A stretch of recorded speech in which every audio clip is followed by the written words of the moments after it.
kind of still like, I kind of still, I'm not okay with that still. What in the world can change me? Hello everyone and welcome back to my channel, Leilani of Barbados. And today, this is all about you. I'm going to be going through the most popular comments and telling you what I think of the questions and the comments that you have. So make sure to smash that like button because it's all about you today, my friends. Okay, so let's just jump right in. Diane Brazil says, she lost her father, 60 Minutes found him. She can too. I love that comment because it was quite cringeworthy when she said in the interview with Oprah that she had lost her baby and her father and put them in the same category. I also, and somebody said this too, that they Googled that she had lost her father. They Googled if he was still alive, and he actually is still alive. Same thing with me. I was like, is he still alive or not? And there he was. I actually thought that she had lost him because I know he had that heart attack. And I was just like, so she's a cold piece of work.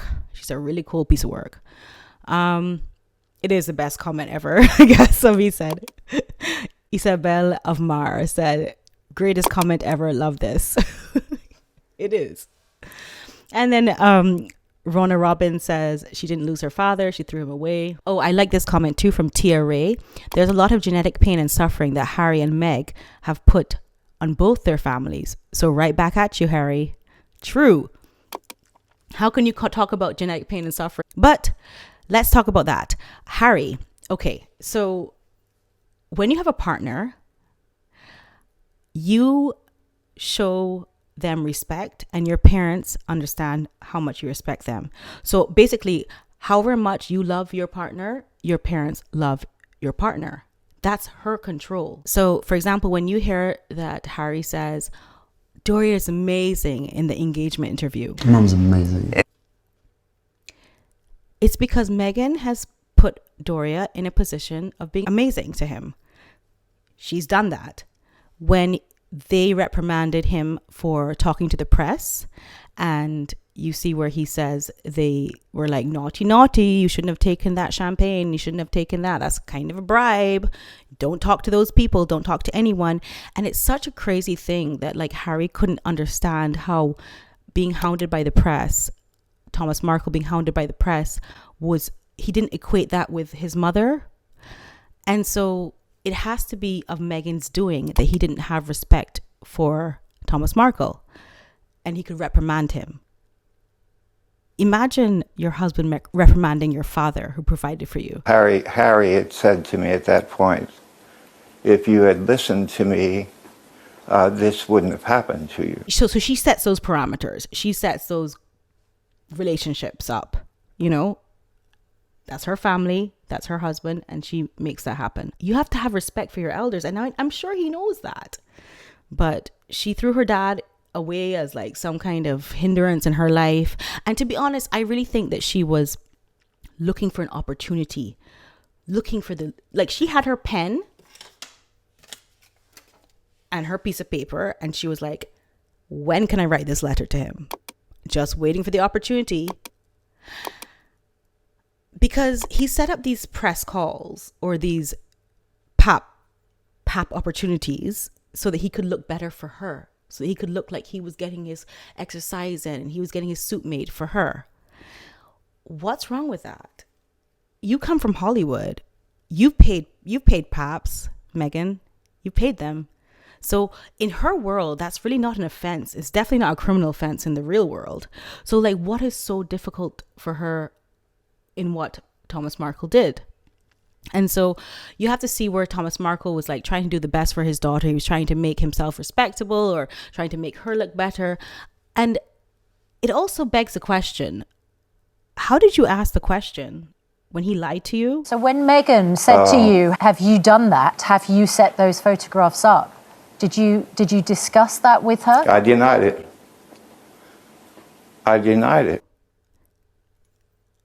I feel like you might have been a girl that was lying telling fibs and stuff. And I'm sure he forgave you for that. And someone said here that Kim M, she says she fell out with her dad because he used paps to boost his image, exactly the same as she did when she first got here to the UK. So exactly. So it begs the question, how did she ask the question to him? There are two ways you can ask the question. Let me just get a phone. Hold on. All right. So you could say, hey, Dad, I'm just going to ask you this question once and once alone. Did you or did you not pay paps to photograph you getting fitted for a suit? And he got intimidated and he was like, no, I didn't. Or did she ask the question like this? My God, this is so crazy. Like there's like all these photos of you like getting fitted. Like it looks so staged. Oh my God, did you do that to make yourself look better for me? And then he's like, yeah, I did. Oh my God, it was so cringe. But like they told me they knew what they were doing. So I just went along. I just did what I could do. I knew I'm always doing the best for you, Megan. And he would have said yes. But what if he did say yes? She would have still cut him off, of course. But why? He's doing the best he can do for you. So I just want to come on here real quick. And I'm just talking freely. I'm trying not to use too much B-roll as well. I like my B-roll to prove. My B-roll is like the pictures and the footage I put in on top of my commentary to show that what I'm talking about. But I'm just trying to talk freely here. But at the end of the day, think about it. What's so bad about what he did? Why would she get angry about it? Unless she wanted a reason to cut him off. And when I was researching these interviews that Thomasmarkle has given, because he's given a lot, and he makes no qualms about it. He's like, look, I'm doing this for money. Yes, I am. Because they owe me. They owe me for my suffering. I don't care. I mean, at this point, they owe me. The royals owe me. Okay. She also gets paid for photos and Archwell and clothing lines and everything. They all get, there's a whole lot of shenanigans going on there, as I've said in previous videos. And so I don't see how she could find fault with him. Like I said, it's not a criminal offense. And speaking of criminal offenses, Doria Ragland. A lot of people are asking me about Doria Ragland and how I feel about her. They're differing opinions. Whether she went to prison or whether she was just at university studying. And so Meghan then went to go and live with her father. I can't find a mugshot or public records of her arrest or her charges. I can't find those things. So if you guys can find them, please send them to me. And also you can communicate with me at leilaniofbarbados@gmail.com, or you can also follow me on Instagram, Leilani of Barbados on Instagram, and then I can talk to you in my DMs because I have ongoing conversations with some of you in my DMs, and that's the best way to talk to me because then we can go back and forth. But I can only see a picture of her university graduation, and so I'm thinking that she was studying at the time when Meghan went to live with her dad, because it was more convenient and her mom would have more time. So I don't want to paint her as a criminal. They have said that she had some tax fraud thing and then she went to prison for the tax fraud. But if you can't find those pictures and those public records, like how come you just want to believe this conspiracy theory? So her mom's a criminal and her dad's a deadbeat. And even if he was a deadbeat, again, it all has to do with how she portrays him to Harry. She could say to Harry, my dad was there for me. There were times when he could be there, he was there. And when he couldn't be, he couldn't be. He needs respect for the times he could be. But again, you can see from Harry's disrespect to her dad that she's painted that picture. You make your partner love or hate your parents. Facts. So also there's this weird thing where Thomasmarkle has this, it's not Oedipus complex, but it's like the reverse. I don't know. it's like he's jealous of Harry, and he keeps making these snide remarks about Harry. And I first saw it on the Piers Morgan interview, where he had a little session with Piers Morgan. I think it was actually the same day that Piers Morgan walked off of his own show, which was super dramatic. I mean, like, honestly, she has come into the royal family with like a Maury Povich, a Jerry Springer family drama.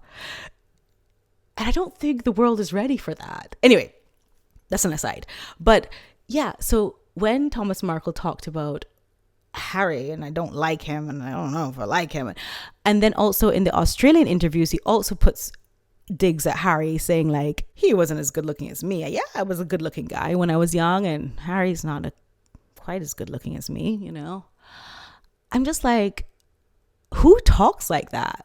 Like, which father-in-law talks like that about their son-in-law? I mean, even if you were Tyson Beckford, well, I guess if you were Tyson Beckford and you had a daughter, and then like she married another model in the industry, he might be like, well, I mean, I was one of the first male supermodels, Tyson Beckford, you know, and he's just a Fendi model. So it's just like, why would you even make that comparison? It's so weird. It's so cringe to me. It feels very weird. Okay, so I don't want to put in too many of the home videos, because Meghan do like to sue people, even if they're small people, small fish like me. So I don't want to use too many of them, but basically you can see from the home videos, he is a good dad. Like, he's there fishing with her, and he says to her, you know, keep trying, persistence, patience. Go ahead. Daddy's fishing. We're gonna catch fish for dinner, right? Fish for dinner. That's our goal. Yes, it is. Got to catch the big fish. And she's like, but I haven't caught anything. And he's like, keep trying. And he films all these things. And there's so many other things where he's there and he's with his camera and he's like filming her in her achievements and her lack of achievements or whatever. He's just supportive no matter what. And if I were Harry and I saw that, I'd be like, I'm sorry, Meghan, hold my beer. But your dad was actually a good dad. I'm like, I think he was a good dad. He looks like he's really supportive. Even if you lie and tell me other things, I can see from the footage that he is supportive.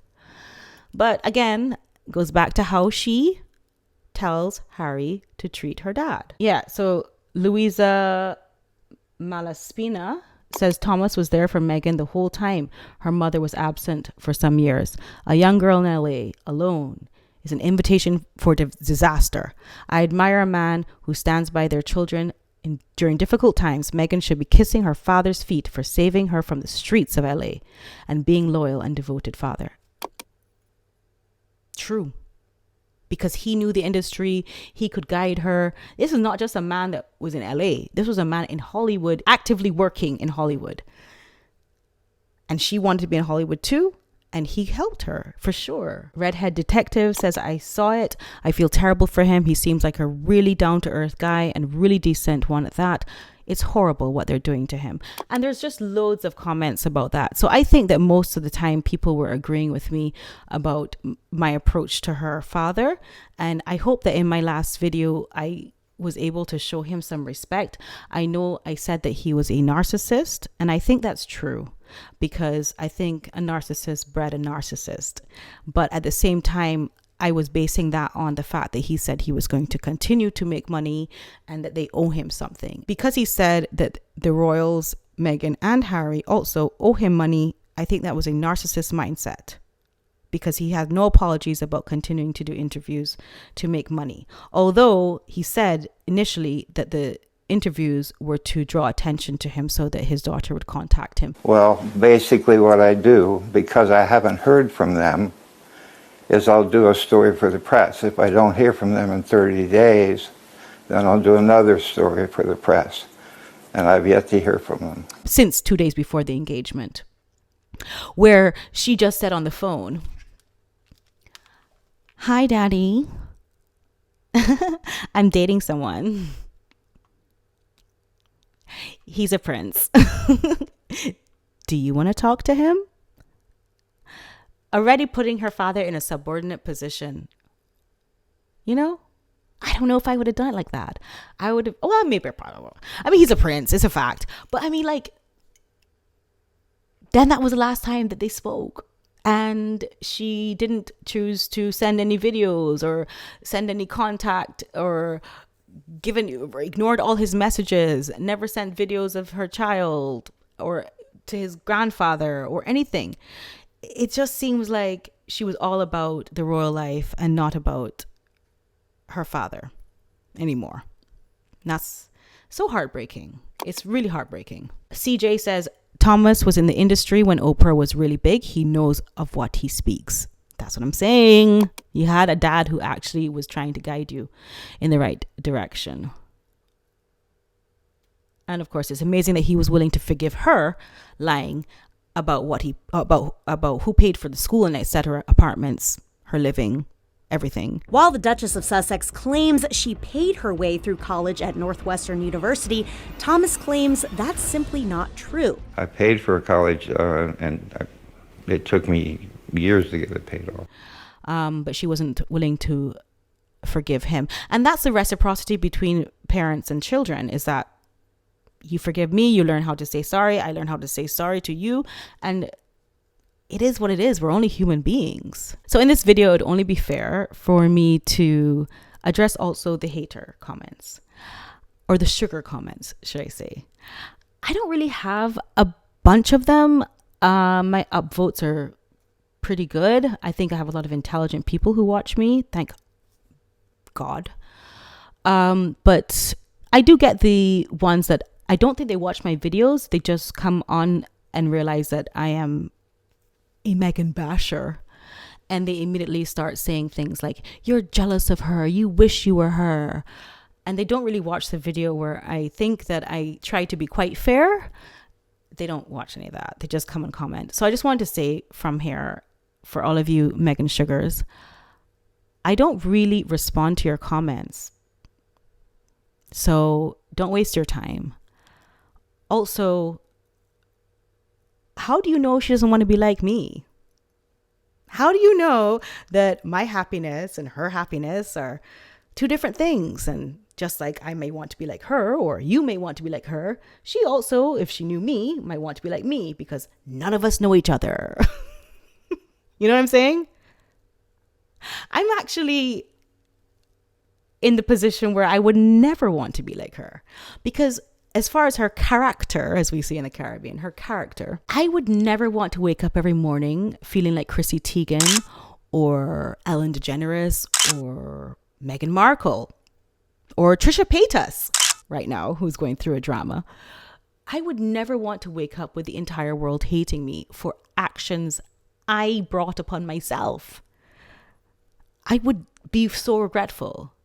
And I did a video on Anna Bay, who is this like finishing school tutor or whatever. She has a finishing school online. A lot of people were saying that she's a scammer, but allegedly.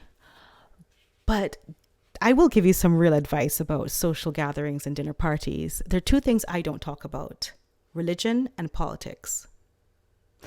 So imagine waking up every morning like, oh my God, I feel like I offended so many people last night because I think I went too far into the politics thing or the religion thing or whatever. You know, that is basically what happens to Meghan every morning, because she did an interview with Oprah and she said these horrible things, and now the world literally hates her. And I would never want to wake up in that position. Or Chrissy Teigen, who bullied people online and was extremely revolting online, and she has to wake up with people digging up those tweets every morning. Why would I want to be like Meghan Markle as a character? Now, as to her physical beauty, which people are like, oh, you want to look like Meghan Markle. Again, I will use a Caribbean reference. I don't have a tree growing out of my face. We say in the Caribbean, I don't have a tree growing out of my face, so I'm good. Exactly. I don't have a tree growing out of my face. If I had a tree growing out of my face, I might be like, I wish I didn't have a tree growing out of my face. I have a high self-esteem. So I don't really ever compare myself or my looks to other people. That's so superficial. And that's so gross to think that there are people up here just talking about the egregious things that Meghan Markle has done only because they just want to look like her. That's nuts. Apart from the fact that, like, I have high self-esteem. I was Miss Barbados. I mean, I don't know what else you want me to tell you. Some people were saying, oh my God, I think that comment was taken out by YouTube actually, because it was like hate speech about Barbadian people are not good looking. Like, it's crazy. People are like attacking me for the most ridiculous things. And that just shows you how ridiculous Meghan Markle is. That her only supporters can come out with these crazy, superficial, dumb things to criticize people who are really analyzing her. And the fact that I use my own personal experiences to explain Meghan's experiences, that's how I relate to people. And that's how I think you probably relate to me. So if I relate to her by saying I would have done this way, it doesn't mean that I am wanting or pretending to be her. It is just showing you that this is how I relate. Having said that, I remember the exact moment when Meghan Markle got engaged here in the UK. I was driving exactly out of the driveway, going through the gates, and I remember hearing it on the radio. And I was like, oh, they said a biracial woman was getting engaged to Harry. And the first thought that came in my head was that Jamaican dancing shot.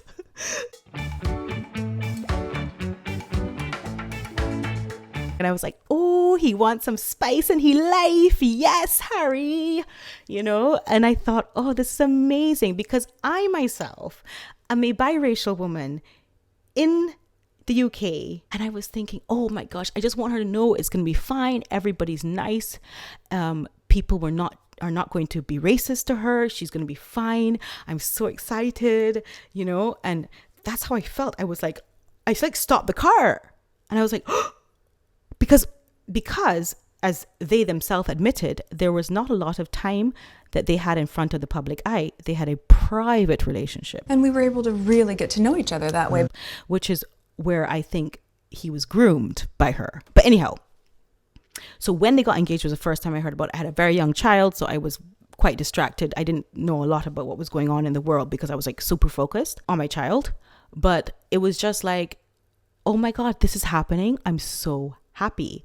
And the last person he went out with, I think, that we knew about really was the Zimbabwean blonde girl. So it was like, what a change, you know, what a complete opposite end of the spectrum. But I didn't know, ignorance is not always bliss. Okay. Knowledge is power, because I didn't realize that she did not identify as biracial. She did not identify as a woman of color. All of her transcripts and communications and auditions and applications have all been as a white woman.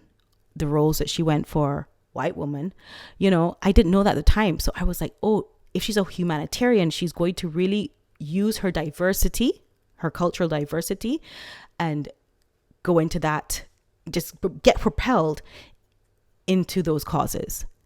Because even if you want to join the Peace Corps, or if you want to do humanitarian work, or if you want to become a UN diplomat, it takes a lot to get that. I actually applied to be a Peace Corps member, and I got accepted into the Peace Corps, and my parents, unfortunately, thought it was too dangerous, so they didn't let me go. And that was so heartbreaking. I kind of still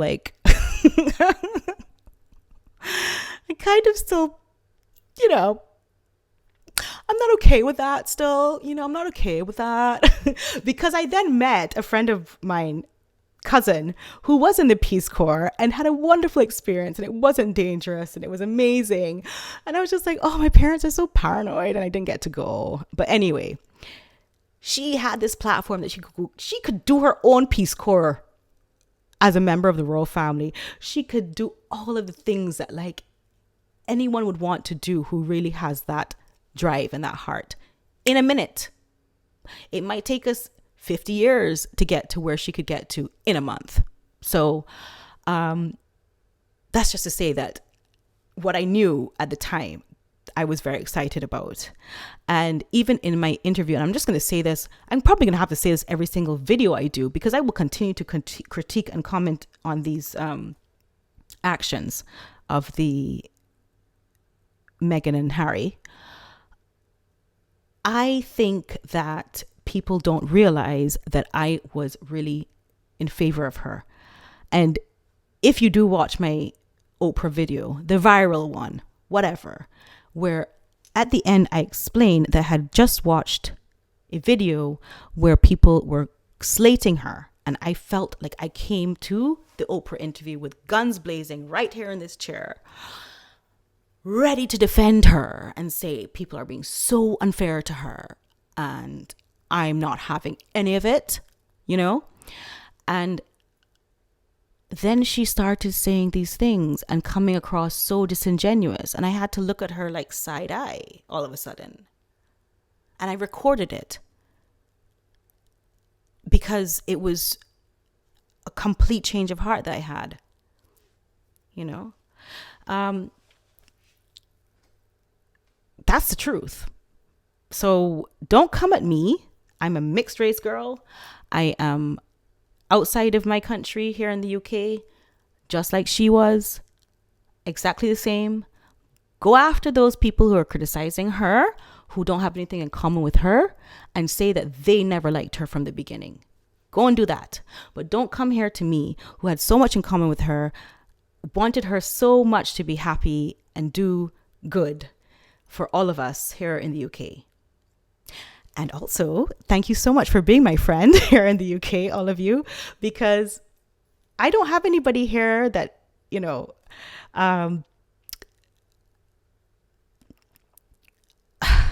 it's not I don't have anybody here, but it's like I'm making friends here. I'm trying to, but I love this YouTube channel because I have you as my friends, and being a person not in my birth country and living here because my husband is from here and he's working here, and so we're here for him. I also am so grateful for you guys, like so much, as my friends. I just wanted you to know that. So this weekend we had some Barbadians here that came because they're working at a sister hotel here. They work at a hotel in Barbados, but there's a sister hotel here. So they brought them over to work here. And I'm super excited. And we had them over the first day they got out of quarantine. We immediately had them over and entertained them here at home. And that is so exciting to me because obviously I love my peoples. But that's the same way I feel about Meghan, or I felt about Meghan, is that I would embrace my people at all times. So it would be like me turning up my nose to my Barbadians if I had hated Meghan in the beginning, before she revealed her true character. Okay? Anyway, this has been a nice free-flowing chit-chat. I really enjoyed it. I'm glad I got those things off my chest. I'll be doing some vlogs with the Barbados contingent so that you can see our people are here. I'm so excited. And yeah, I think that is overwhelmingly feeling sorry for Thomasmarkle because he looks very pitiful, and I don't think he did anything wrong, says Sana Shah. Yeah, I don't think so either. I mean, look, is he a saint? Is he coming from a non-profit standpoint? No, he's coming from Hollywood, the absolute opposite. So if he takes money for interviews, so does she. She takes money for photos. She takes money for wearing stuff. And I get it. And at the same time, I don't think she's ever going to speak to him again. That's my opinion. And although this looks like he's reaching out for her to speak to him again, he knows she's not. So he might as well like profit off of it. It's a dog-eat-dog world that Meghan and Harry have created with Oprah. So he's just living in it now. You and I might not ever want to live in that world. Of course not. But don't say that he's wrong or she's wrong. They're in the same boat together. Apple does not fall far from the tree. Thank you so much for watching, and I hope you enjoyed this video, and see you soon. Oh, one more thing. Sorry. I am going to be scheduling my videos so that I will have a video every Friday so that you can look forward to an actual date. If you care to subscribe to me, you will know that every Friday I will have a video. However, I will be putting on extra videos in the week if I feel the need to, but you can definitely guarantee yourself a video every Friday. That's how I want to work because I like discipline. Thank you so much for watching. Bye.